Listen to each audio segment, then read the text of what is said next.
West Texas chili monster. Out in the West Texas town of Cupasa, where the sky's so big it touches the ground, where there lived a widow lady called Mama. Mama made the bestest chili in the whole of Cupasa, maybe the whole state of Texas. Tuesday was chili night at Mama's ranch. The smell of simmering chili brought coyotes down from the hills, jackrabbits up from the hollows, folks moist in from nearly everywhere, from the lobster coast of Maine and the rainy plains of Spain.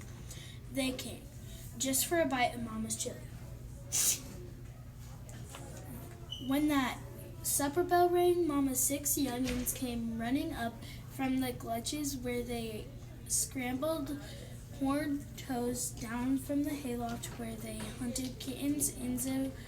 Inzez, Lorenzo, Isabella, Alphonse, Alma, and Baby came.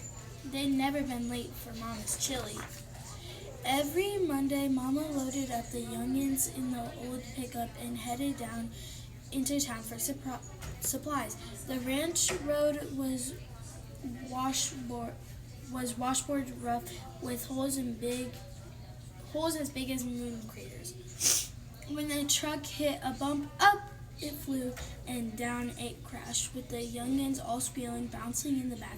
"Hold on to baby," shouted Mama, and Inzez held on. "Got to mend the road someday," Mama said. "Ain't nearly got a bone left in my body, all jarred to jelly." But there wasn't any money for mending roads. One day in town, Lorenzo spotted a poster at the general store. "Chili cook-off. Win cash for the best chili in West Texas." "Just the ticket," said Mama. "We'll win that contest and use the prize money to fix up the ranch road. You kids can help me whip up the bestest batch of chili in this side of Mississippi." On the day of the chili contest, Mama and her youngins got their kettle simmering and bubbling up. Up and down the dusty fairgrounds, folks were stirring and tasting, seasoning and spicing. All the smells boiled up together in a big cloud and poured out into the sky, drifting over Cupasa and in deep into the heart of Texas. Critters and folks began to come down to the fairgrounds, hoping for a taste. The delicious smells floated across the west, through the hole in the ozone, and cleaned out into outer space, where they met up with a lean, mean, and green space machine.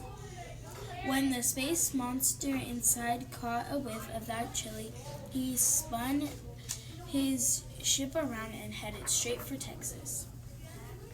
Now Mama's recipe was deep down, double-dyed secret. Even Mama's youngins didn't know what went into the pot. They held their breath as she dipped her wooden spoon into the kettle and pursed her lips to taste. "Needs a mite of something," she said, she shook something into the pot from a big red box. She stirred and tasted again. "Not bad," she said, "but it needs to be rip-roaring, rip-snorting chili to win this cook-off," and she shook a bit more from the red box. The youngins watched Mama work her magic. When she was done, she walked off the rest for a spell. Inza took a sip. She frowned and added just a pinch of hot jalapeno. Lorenzo crept up to the pot. "Not so hot," he said, licking his finger and stirring in a bit extra of extra-strength chili powder. Isabella tasted. Ain't up to snuff." She dumped in a bottle of powerful Tabasco. Alphonse licked the spoon. "Just don't cut it," he said with a sigh as he poured a whole box of fiery cognac. "Let me taste," demanded Alma. Inze held her up. "It ain't purely hot enough," Alma said, and she dropped in the string-dried chili peppers she wore around her neck. By then, Baby was crawling over. "Me want chili," she cried, but Inze scooped her out of harm's way. When Mama returned, she didn't have time for one last taste. The judging had begun. Mama stood behind her kettle, the youngins gathered close, and all holding their breath as they watched the judges. Meanwhile, out on the fairway, the space monster landed his ship and trotted off in search of chili. He stopped at every booth, picked up each kettle and pot in his fuzzy purple paws, and soaked down the contents. Burp! He scarfed down the double-strength chili, and he might find chili. He lapped up Texas stump water chili and chock full of chili. And still he went on. Folks were scrambling here and there, diving under booths and cars to get out of his way. Just as the judges were about to taste Mama's chili, the monster reached her booth. Mama and the youngins froze. 3 judges hit the dirt, hiding under Mama's apron and shaking like gelatin. The monster grabbed Mama's kettle, lifted it into his lips, and drained every last drop. Zzz! His green eyes bugged out and his horns popped. His whiskers curled right up and bing!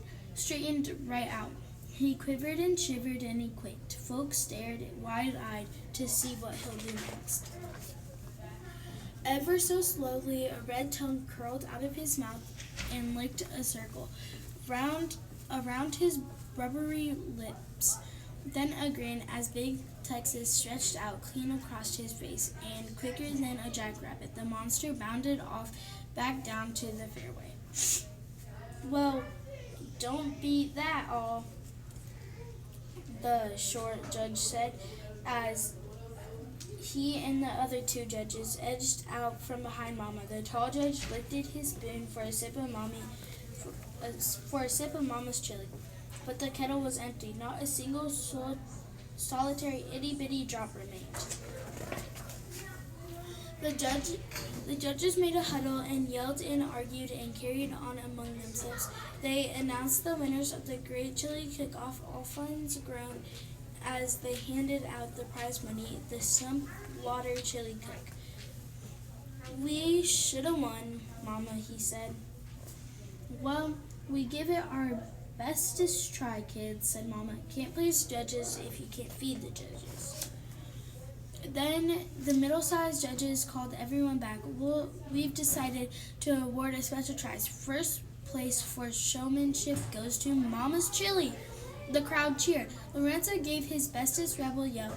Even the coyotes howled. Sorry, there ain't no prize money with this award, said all the judges. Just a ribbon. A ribbon's as all well and good. Inza's a few minutes later, but you can't fix the ranch road with it. Look it, Alma exclaimed, spotting the monster trotting back down the fairway towards them. What's he want? Grumbled Alphonse. He already eaten our chili. The monster handed Mama a kettle full of green bubbling goo. Chili, he said. Thank you kindly. Mama took the kettle, but she looked puzzled. Ugh, said